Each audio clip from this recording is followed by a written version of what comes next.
মুখ্যমন্ত্ৰীয়ে যেতিয়া পিছদিনাখন সংবাদমেলত নিজেই এই কথাটো উচ্চাৰণ কৰিলে তেতিয়াই আচল গুমৰ ফাকটো পৰিষ্কাৰ হৈ গ'ল। সঁচা কথা ক'বলৈ গ'লে যে মুখ্যমন্ত্ৰীয়ে নোকোৱা হ'লে মই গম নাপালোহেঁতেন যে ইয়াৰ নেপথ্যত যে তেওঁ জড়িত হৈ আছিল বুলি। কাৰণ তেওঁ মুখৰ বক্তব্যত এইটো পৰিষ্কাৰ হৈ গ'ল, কাৰণ তেওঁ কৈ দিলে যে তাত বোমা ফুটোৱাৰ লগে লগে মোলৈতো ফটো আহি গ'ল।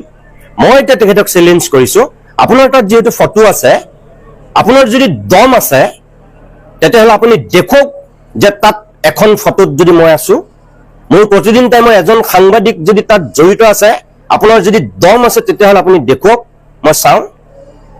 কিয় কৈছোঁ মই আপোনালোকক, যেতিয়া বোমা ফুটাইছিল সেই সময়ত মই প্ৰেছ ক্লাবত নাছিলোঁই।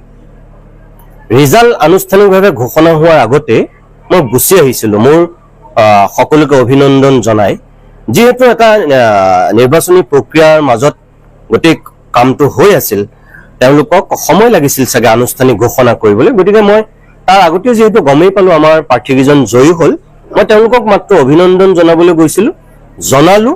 আৰু তাৰপিছত মই মোৰ গাটো যিহেতু ভাল নহয়, মই গুচি আহিলোঁ। ঘৰত মই থকাৰ অলপ সময়ৰ পিছত মোৰ প্ৰেছ ক্লাবৰ পৰা মোৰ সহকৰ্মীয়ে ফোন কৰিছে যে ইয়াত কোনোবাই বোমা ফুটাইছে ছাৰ। মই আহোঁতেই মই তেওঁলোকক কৈ আহিছিলোঁ, ইয়াত আকৌ কোনোবাই চাবা দেই, বেছি উৎপাত কৰিব, বদনাম হ'ব, তোমালোক কিন্তু সোনকালে ঘৰা ঘূৰি গুচি যাবা। মই আহোঁতেই কৈ আহিছিলোঁ। কিন্তু কোনোবাই যে বোমা ফুটাব সেইটো মোৰ মগজুৰ চিন্তাৰ বাহিৰত আছিল। তেতিয়া মই ক'লোঁ যে কোনে বোমা ফুটাইছে, তোমালোকে চোৱা তেনেহ'লে। কৈছে নহয় আমি ভিতৰতহে আছোঁ, ইয়াত আছোঁ, কিন্তু বাহিৰত চাউণ্ড ওলাইছে। মই তেতিয়া গম পাই গ'লোঁ যে এইটো কোনোবাই বদনামী কৰিবৰ কাৰণে এই কামটো কৰিছে। আৰু মুখ্যমন্ত্ৰীয়ে যেতিয়া পিছদিনাখন সংবাদমেলত কৈ দিলে মই তেতিয়া গম পাই গ'লোঁ প্ৰেছ ক্লাবৰ নিৰ্বাচনৰ লগত তেওঁৰ কি সম্পৰ্ক। প্ৰেছ ক্লাবত ঘপককৈ কোনোবাই বোমা ফুটাইছে, তেওঁ লগৰ লগত যে ফটো পাই গ'ল, তাৰমানে তেওঁ তাত জড়িত আছিল। তাৰমানে তেওঁ নিজৰ যিকেইজন পৃষ্ঠপোষক কৰা প্ৰাৰ্থী আছিল সেইকেইজন হৰাৰ কাৰণে তেওঁলোকৰ সৈতে তেওঁ সেই কামটো কৰালে নেকি? মুখ্যমন্ত্ৰীলৈ মোৰ এইটোৱেই প্ৰশ্ন। এইকেইদিন আপুনি কিবা হতাশাত আছে, নিৰাশাত আছে, আপোনাৰ ক'ৰবাত অলপ মানসিক দ্বন্দ্ব হৈ আছে, হয়তো আপুনি ক'ৰবাত ভয়তো আছে।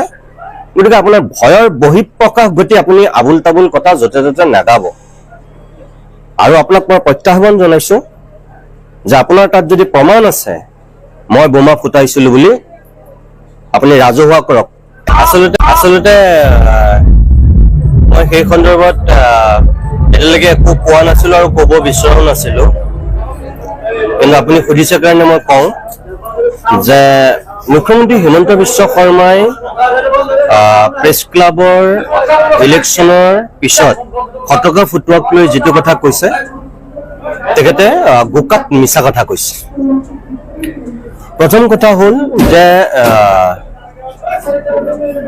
মই তেখেতক প্ৰত্যাহ্বান জনাইছোঁ, তেখেতে যে কৈছে যে এজন এডিটৰে প্ৰথমে ফটকা ফুটাবলৈ সকলোকে মানা কৰিলে, কিন্তু তাৰপিছত তেখেতৰ হাউচটোৰ যেতিয়া মানুহ প্ৰেছ ক্লাবৰ নিৰ্বাচনত জয়ী হ'ল তেওঁ নিজেই বোমা ফুটাই দিলে।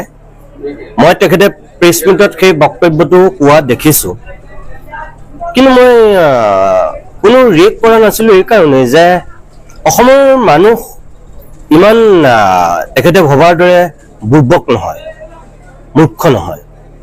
আৰু তেখেতে কি চাতুৰ্যত সেই কথাটো কৈছে মই ভাবোঁ অসমৰ বিবেকবান মানুহে গম পায়।